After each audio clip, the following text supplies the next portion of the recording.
O outono de 2024 vai ficar na história dos eventos meteorológicos extremos no nosso país. A chuva inédita no Rio Grande do Sul teve consequências trágicas e demanda muita reflexão que passa pela política num sentido amplo. Essa conversa inclui desde os efeitos eleitorais mais imediatos até as políticas públicas nacionais diante das mudanças climáticas. Essa DR tem que ir de norte a sul, ou de sul a norte, porque a Amazônia também entra na pauta. Eu sou a Leila Sterenberg e está começando o Meio Tempo, o programa da FGV Comunicação Rio.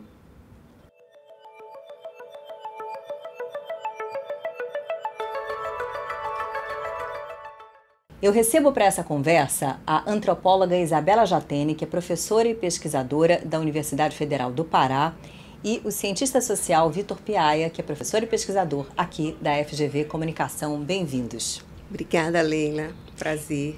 Prazer. É ótimo ter você vindo de Belém para participar aqui com a gente. E o Vitor já é da casa, já é veterano aqui desse programa. Meninos, normalmente a gente começa esse programa quebrando o gelo, com uma coisa mais engraçadinha. Só que diante da tragédia no Rio Grande do Sul, a gente achou que não cabe. Então vamos direto ao assunto e é o seguinte. Isabela, você é antropóloga, antropo em grego é o homem, são as pessoas, é a humanidade. Fala-se antropoceno, né? Pergunta-se hoje se o ser humano já não está alterando o planeta, já é uma era geológica, né? Há uma discussão sobre isso, mas o fato é que as mudanças climáticas estão aí, a ciência comprova, nós somos os responsáveis, ela nos afeta. O que mais te chama a atenção, você que olha, como antropóloga, para as pessoas? Eu te diria que, além de olhar para as pessoas, eu te confesso que para mim teve uma situação assim muito crítica. Eu nunca imaginei, né, que eu pudesse ver o Amazonas secar. Então, a seca no Alto Solimões, para mim, foi algo que mexeu muito com a minha cabeça. E desde 2010, onde a gente teve uma das maiores secas, inclusive da região do Tapajós, a gente em cima de um grande aquífero também, né? Mas vimos o Tapajós secar num grau onde as pessoas não tinham, agora também, 2023, no Alto Solimões, as pessoas não tinham o que comer. Né? Então, esse momento, eu acho que essa reflexão mesmo que a gente precisa fazer dentro dessa lógica e nessa era, né, no antropoceno, nos coloca sempre na antropologia perante uma discussão que é a base, inclusive, da nossa ciência, que é a relação homem-natureza, né? Ou seja, onde é que a gente está? Né? Desde que homem é homem, desde que natureza é natureza. Qual foi o momento dessa quebra? E daí a história do antropoceno vem mais ou menos de 1800 e alguma coisa, era industrial. Né? Então, qual é o momento em que essa relação ela passou a ser uma relação extremamente arriscada entre o homem e o meio ambiente? Então, eu acho que esse momento é um momento que nos traz uma reflexão muito grande, num reposicionamento da humanidade, que já passou do tempo, né? A gente já virou essa chave, na verdade o meio ambiente está mostrando que a chave já virou. E a gente está ficando para trás nisso e não está conseguindo perceber. Então, eu te diria que esse momento é um momento que ou as pessoas mudam o comportamento, revisam suas mentalidades e passam a ter uma outra atitude, ou nós vamos viver, e já está anunciado, né, os pesquisadores estão anunciando, a catástrofe que a gente está assistindo no nosso país, no Rio Grande do Sul, é algo que passa a ser recorrente. Então, do Rio Grande do Sul, do Rio de Janeiro, do Rio Amazonas, onde a gente estiver, a gente vai precisar olhar para isso. Vitor, você, até por dever profissional, é um observador muito atento das redes sociais. O que te saltou aos olhos na repercussão dessa tragédia no Rio Grande do Sul que possa ter ficado fora do radar da maior parte dos brasileiros? Olha, Leila, a gente estava fazendo um monitoramento nessa semana, identificando a variação e o volume do debate sobre mudanças climáticas entre 2022, 2023 e 2024. Então, nós pegamos os 4 primeiros meses de 2022, 23 e 24, e a primeira informação que chamou muito a nossa atenção foi houve um crescimento nesses 2 períodos. A gente teve um crescimento de 28% do debate sobre mudanças climáticas de 22 para 23 e de 80% entre 2023 e 2024, nos 4 primeiros meses. E aí, as razões disso, acho que a gente ainda precisa explorar né? Mas acho que tem 3 pontos que chamam bastante a atenção, né? Em primeiro lugar, isso pode estar relacionado a uma maior ocorrência dos eventos. Se acontece mais os eventos, as pessoas falam mais sobre ele. Então, essa é uma primeira hipótese. Tem uma segunda, que é, às vezes os eventos estão acontecendo na mesma escala, porém, as pessoas estão conseguindo fazer uma relação maior entre um evento climático extremo e a ideia da mudança climática, que tem a ver exatamente com a influência da humanidade, da vida em sociedade, na transformação climática. Então, assim, as pessoas param de identificar um evento extremo como algo que acontece e a gente não pode controlar e conseguem fazer o link entre esse evento e algo relacionado à atividade humana. Então, essa é uma segunda hipótese. E a terceira hipótese, que também já apareceu muito claramente no dado, é o crescimento também, a presença forte dos negacionistas, né? Um conjunto muito forte de perfis nas redes sociais que defende, na verdade, que estrutura o argumento a partir da ironia, a partir da crítica, a partir da negação, de fato, dessa linha. Então, claro que a gente ainda precisa avançar, mas eu acho que, dentro desse contexto, é um dado assim, que faz a gente pensar sobre como anda esse debate nas redes sociais e, evidentemente, na sociedade. E quando você fala que as pessoas têm que mudar a sua relação com o meio ambiente, isso depende do cidadão comum, mas depende das tais políticas públicas também.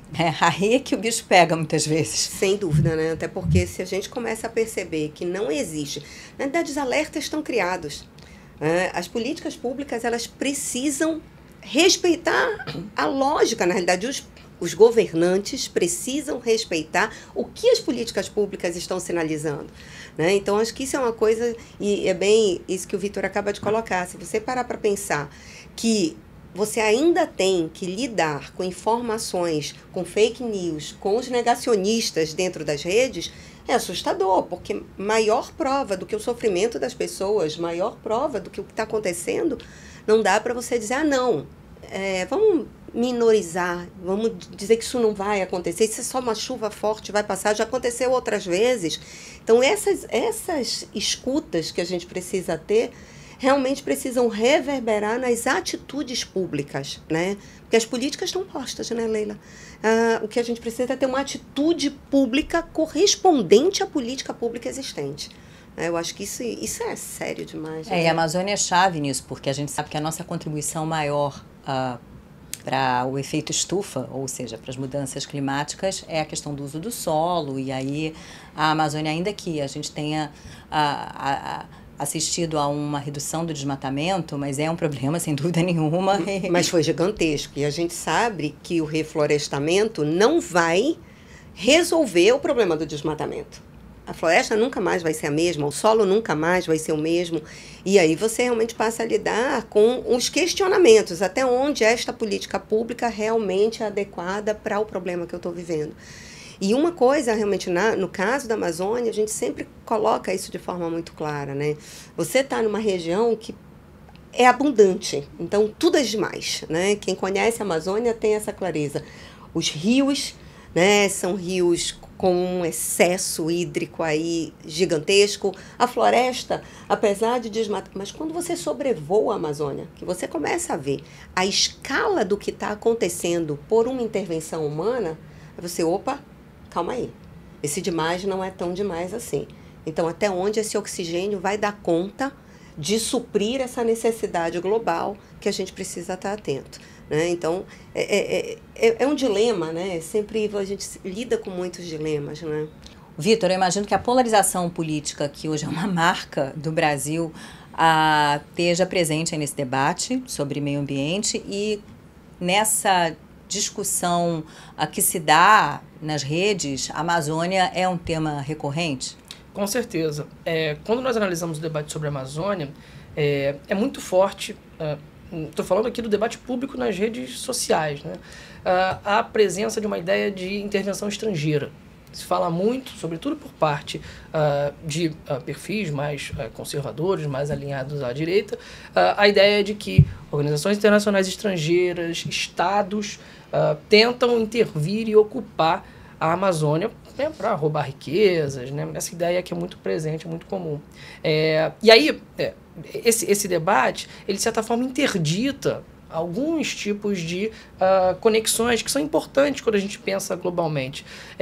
Por exemplo, a presença do presidente brasileiro num fórum internacional discutindo fundos para o Fundo Amazônia, ou então uma política de incentivo ou colaboração internacional em relação à preservação da Amazônia, isso já gera um gatilho de uma possível intervenção, uma teoria da conspiração, algo que está muito presente aí e dificulta que a gente estabeleça, de fato, um debate que pense a Amazônia, a questão ambiental no Brasil, como um problema global.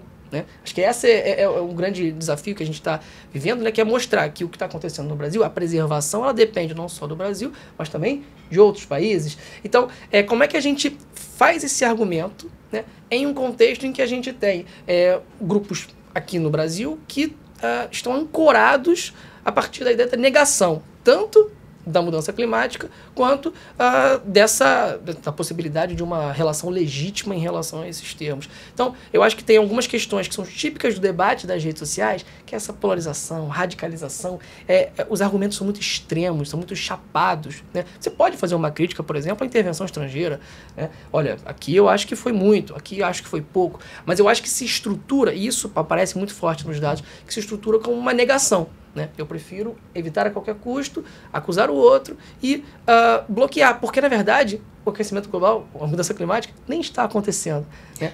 Isso daí, né? Entendeu? Na verdade, é só uma desculpa. E quando você fala de intervenção estrangeira, é Fundo Amazônia, esse tipo de coisa, não? Exato. Existe muito conteúdo, muita fake news relacionados à atuação, sobretudo, de organizações internacionais. Então, assim, vídeos comprovadamente falsos, já verificados, que pegam, por exemplo, como se estivessem roubando ouro, ou assim, extraindo recursos ilegalmente. Então, é nesses termos que o debate político digital se coloca, por parte, evidentemente, desses grupos que buscam negar as mudanças climáticas. Quando intervenção estrangeira seriam as redes transnacionais de tráfico de drogas, até a questão do garimpo, tráfico de animais, madeira e por aí vai. Isabela, a gente está tendo o privilégio de ter você aqui, você está baseada no Pará e um tantinho na Ilha de Marajó, e você está à frente de um projeto chamado Vozes da Amazônia. Eu até já conheço esse projeto, tive o privilégio de participar de umas conversas contigo sobre isso, até para plateias pequenas, mas eu vou te pedir para contar para quem está acompanhando essa nossa conversa o que é esse projeto, o que são essas Vozes da Amazônia. Então, Leila, isso tem muito a ver, inclusive, com o que o Vitor acabou de falar, né? Porque a grande maioria das vezes você percebe pessoas que não são da Amazônia falando sobre e pela Amazônia. Nenhum problema com isso, né? Nós, amazônidas, queremos mais pessoas realmente reverberando o que somos, onde estamos. Mas nós temos pessoas e histórias que precisam ser contadas e ser ditas.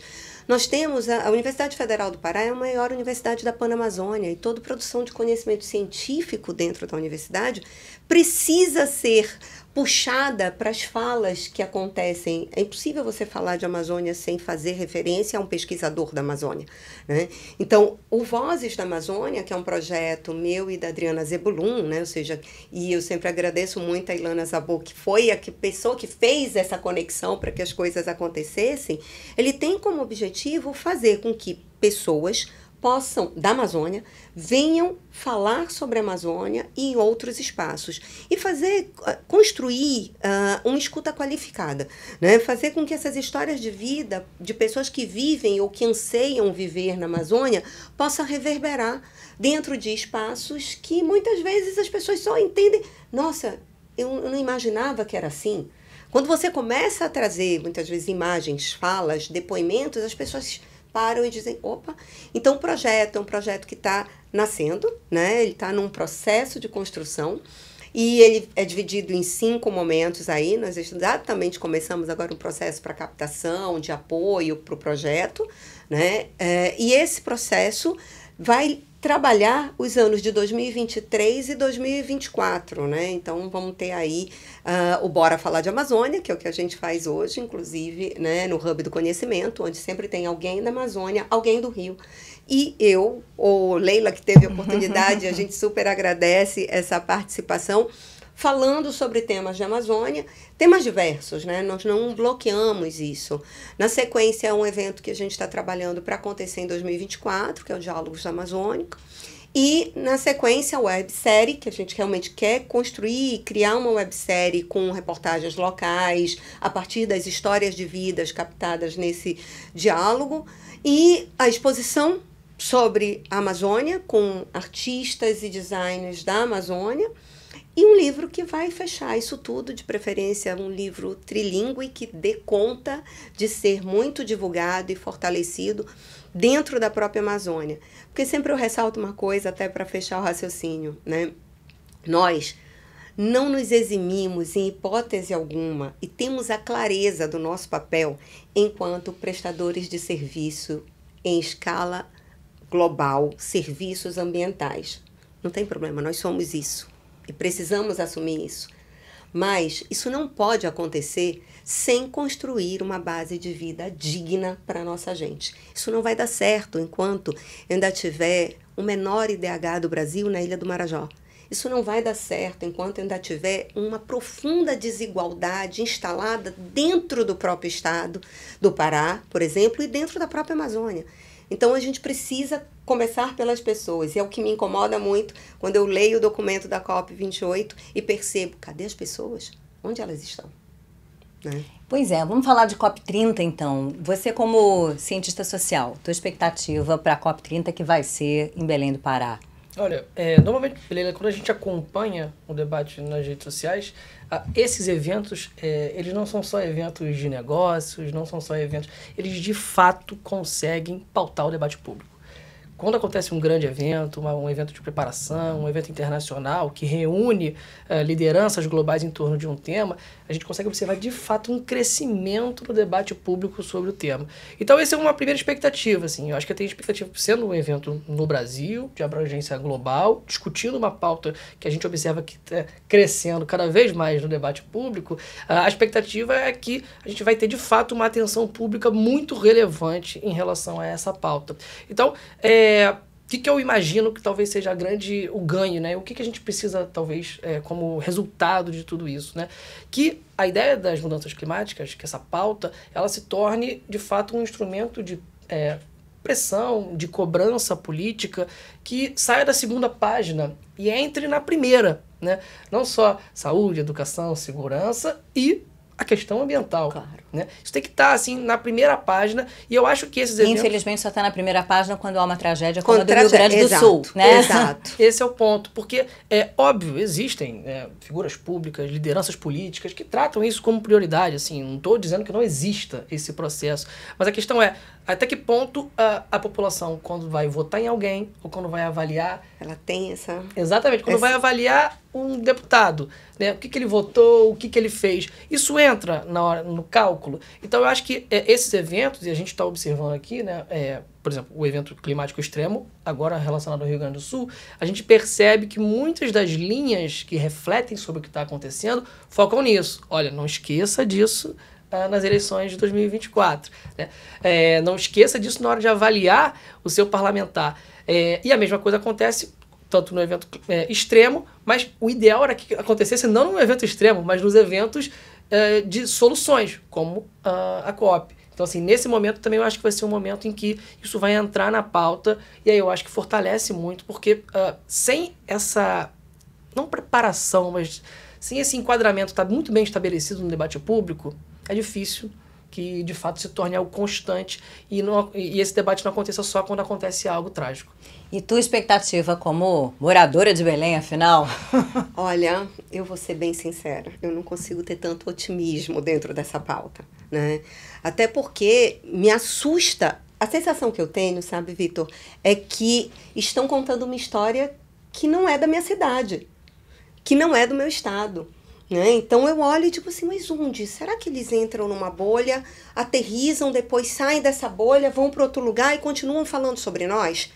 né? Então, assim, eu tenho uma cidade que está debaixo do lixo, totalmente, né? Eu tenho uma cidade que tem gravíssimos problemas de saneamento. Eu tenho uma cidade que, há 19 meses da COP, francamente, eu que já fui gestora pública, tenho a clareza que é impossível respeitar os caminhos legais para que um evento dessa natureza aconteça. É impossível, é impossível. Então, assim, me assusta. Confesso, né, que quando você olha o desenho do que estão criando, parece que estão contando uma história que não é sobre nós, que não é sobre a nossa cidade. Né? Mais uma vez, é a voz externa reverberando o que não é a realidade. Então, isso me assusta um pouco, sabe, Leila? Acho que é de extrema importância, não nego a importância. Nós, da própria Universidade Federal do Pará, paramos e dizemos assim, gente, recentemente o reitor disse assim, olha, nós vamos viver uma COP30 interna, porque nós não fomos chamados ao debate. As coisas acontecem de maneira isolada, chama um pesquisador aqui, outro ali, onde eu tenho uma universidade com uma enorme estrutura, inclusive para ter eventos. Né? Então, hoje me assusta. Eu não tenho um olhar otimista sobre o processo e tenho muito receio do saldo que fica para nós. Né? Mas, enfim, vamos seguir e ter a esperança de que é possível fazer algo melhor. Né? Oxalá, né? Possa ser. Vitor, ansiedade climática é um tema que você percebe nas redes? Acontece. É muito comum, normalmente em memes, né? Essa eu acho que é uma pauta que as pessoas acabam, até mesmo formas de reagir à ansiedade, né? Tem a ver com o recurso do humor, a sátira, as pessoas ficam brincando, né? Assim, eu não vou ter filhos, eu não vou mais ter planos, porque esse, de fato, o mundo está acabando. Então, isso é muito presente no debate das redes sociais. E, bom, é isso, né? Assim. Isabela está envolvida numa rede que se ocupa de saúde mental, que acho que passa por aí essa altura do campeonato, não? Na realidade, faz parte de uma rede chamada United Global Mental Health, né, que traz um pouco, reúne, né, tem os heads em Londres, na Inglaterra, e que reúne várias pessoas com essa grande preocupação. Né? Observando, por exemplo, eu tenho recentemente uma pesquisa na UFPA, na Universidade Federal do Pará, que somos nós das Ciências Sociais, eu, professora Andréia, e 3 professores, Tiago, Aline e a Carla da Psicologia, onde a gente estava falando e pesquisando sobre a saúde mental dos jovens dentro da universidade. E a gente começa a perceber o quanto esses eventos realmente movimentam. Exemplo, né, um cacique, né, da região do Baixo Tapajós, que vem num tratamento, que é o seu Manuel, que vem num tratamento realmente para depressão, após todo o processo de seca que ele vivenciou no Tapajós em 2010, e aí recorrente, né, 2015 teve uma outra bem grave e assim por diante. Então, não tem, e as redes mostram isso, né? Primeiro, a questão da saúde mental é o nosso grande problema, é o nosso grande tema global, né? E mata mais do que as próprias guerras. Então, o nível de consumo de ansiolíticos e assim por diante. E aí, sabe, Leila, me permite fazer uma nova conexão, porque eu não tenho como sair do meu estado e não fazê-la, né? Eu começo a me assustar quando eu percebo que as discussões, como o Vitor traz, e a gente estava conversando há pouco, estão num campo político, né? E nesse campo político, a gente vê o que está acontecendo no Rio Grande do Sul, um sofrimento absurdo das pessoas. Não tem como assistir uma televisão e não chorar. Não tem como não movimentar, não ter uma atitude. E aí a gente percebe, né, há poucas semanas atrás, o governo federal assinando um grande convênio de 1,3 bi com Itaipu, que não está, né, na nossa área de abrangência, a Amazônia, para financiar a COP. E aí você para e diz, oi, como é que é isso? Todo esse recurso e o Rio Grande do Sul aqui precisando de muito mais recurso e tendo uma necessidade. Qual é a atitude, né, dentro de uma atitude humana, propriamente dita, que a gente precisa fazer? O que é capaz de fazer 1,3 bi simplesmente recapeando avenidas para fazer parques ali lineares, para deixar embelezando a cidade, né? E cadê a atitude real de saneamento? O que é proposto, a gente sabe que não acontece em 19 meses. Imagina você fazer um projeto de saneamento em 19 meses. Não vai acontecer. Então, assim, qual é o olhar que a gente tem sobre o todo, né? E isso é uma coisa que, mais uma vez, a gente precisa refletir, que é a história do pertencimento coletivo nesse processo todo, né? Então, a saúde mental, ela tem a ver com a lógica também do pertencimento coletivo. Onde é que eu estou atrelado? Qual é a minha rede? Onde é que eu tenho suporte? Onde é que eu não tenho? Eu me sinto só, não me sinto? Eu fiquei sozinho dentro de uma lógica de uma grande catástrofe, porque para mim o Rio Grande do Sul é uma catástrofe, né? Como é que eu fiquei diante disso? Então, assim, a Global Mental Health é uma rede que vem movimentando, tem instrumentos online extremamente importantes, de apoio, inclusive, na saúde mental, e vem também focando na juventude, exatamente por isso, né? Eu, em sala de aula, faço muito essa pergunta. Quem quer ter filho? Não. Gente, é esse desencantamento que estava previsto lá pelos teóricos da pós-modernidade que a gente está vivendo, né? Tem um tema, fazendo uma cambalhota aqui no nosso papo, que é importante também, que é o desmatamento em outras regiões do Brasil, não apenas na Amazônia, né? Quer dizer, você tem a questão dos próprios pampas, fala-se pouco disso, mas você tem uma redução ali nos pampas, e esse assunto emergiu aí por conta da tragédia no Rio Grande do Sul, e sobretudo o Cerrado. Os números do Cerrado são assustadores. Aí, para falar sobre isso, eu vou botar a inteligência artificial no nosso papo. A minha pergunta para o ChatGPT foi: que relação o volume inédito de chuva no Rio Grande do Sul entre abril e maio de 2024 pode ter com o desmatamento crescente no Cerrado brasileiro?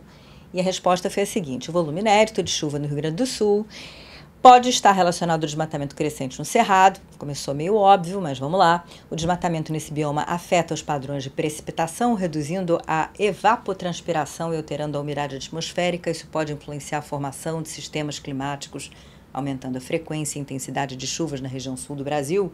Portanto, embora seja difícil atribuir diretamente o volume de chuva a uma única causa, o desmatamento do Cerrado pode ter contribuído para o evento extremo no Rio Grande do Sul. Essa relação destaca a importância de políticas de conservação ambiental para mitigar os impactos das mudanças climáticas e dos eventos meteorológicos extremos. É bastante óbvio, né? Então, acho que Brasília podia começar a olhar para... Consulta o GPT. Não é? Entregou. Pois é, mas e aí como é que entra, por exemplo, o agro, a gente sabe, tem uma força muito grande. Claro que há o agro do bem, o agro comprometido, né, com políticas ambientais, mas nem todo mundo, né? Então, como é que você vê essa questão aí? Porque acho que o Cerrado virou um ponto focal nessa discussão. Helena, quando a gente observa, sempre, estou falando sempre baseado nas redes, né? Que é o meu objeto de observação constante.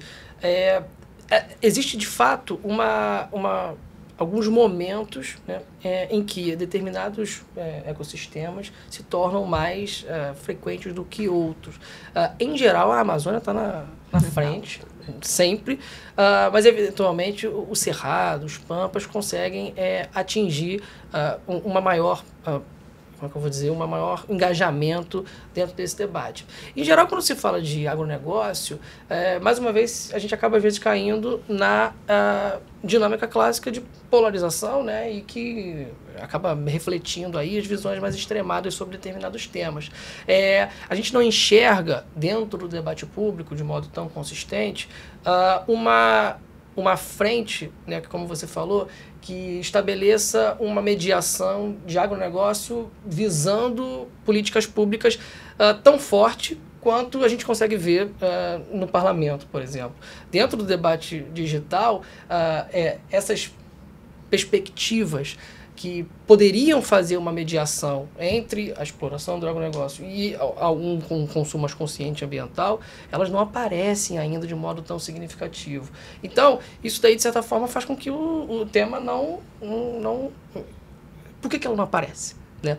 Não aparece porque é uma estratégia de não aparecer, não aparece porque não tem o que dizer. É a própria lógica das redes sociais, né? Que ela é fincada nessa polarização, nessa lacração dos extremos, de certa forma. Exato. E aí, assim, de fato, quando a gente observa o que se fala sobre agronegócio, normalmente a gente acaba recaindo aí naquela dinâmica clássica, demonizando ou glorificando, mas falta um meio termo aí, e eu acho que isso tem a ver também com o investimento em tentar falar, de tentar mostrar isso, que não há.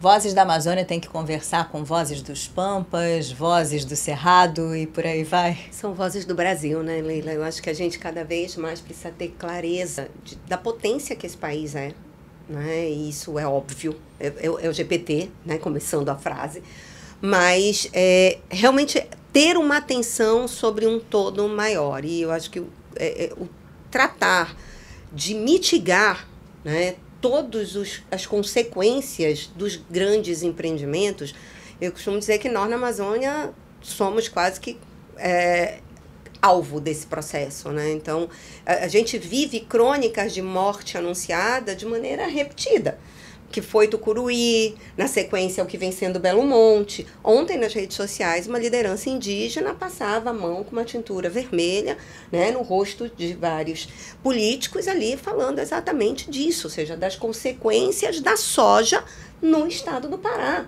Ou seja, o que está acontecendo com Miritituba que a gente não está enxergando, né? Então, é um todo que ou ele precisa e realmente ser articulado e ser conversado, pensado de maneira coletiva, pensado em rede, né? O que aconteceu agora no Rio Grande do Sul, se você não tivesse uma rede articulada, agora mesmo, TRT-8, do norte do país, ou seja, da Amazônia, que é Pará e Amapá, cria e estabelece uma articulação com todos os tribunais, exatamente para fortalecer no campo da comunicação a informação correta, né, para poder fazer com que chegue o que precisa chegar. Então, acho que vozes precisam conversar efetivamente. No fundo, o que a gente tem que fazer é o que também a GV já faz, que é um diálogo, né? Ou seja, sair do campo de só gritar e anunciar, e hoje a gente precisa marcar a presença de muitas lideranças indígenas no Congresso, o crescimento da participação das lideranças de comunidades e de povos originários, né? O crescimento das mulheres dentro desse processo, porque assim, a gente quando vai falando desse assunto vai linkando tudo, né? A sensação que você vai tendo é isso, né? É uma grande rede que a gente precisa fazer uma coisa que o Martin Buber, que é um filósofo que eu gosto muito, fala, né? A gente precisa se ver. A gente precisa se olhar nos olhos e dizer assim, só a partir daí a gente pode viver num campo de exercício de cultura de paz. E de cultura de paz significa o todo. A saúde, a educação, a segurança, o meio ambiente, o que somos, né? O que somos. Muito obrigada, obrigada, Vitor. Adorei, pessoal. Obrigada, a gente é que agradece a oportunidade. E a gente manifesta a nossa solidariedade, com certeza, né? A todo Sem o povo dúvida. do Rio Grande do Sul. E que cada um possa fazer a sua parte, exatamente. né? Porque somos todos corresponsáveis, Leila. Essa é a real. É isso aí. Obrigada a vocês também pela audiência, pela companhia e até o próximo Meio Tempo.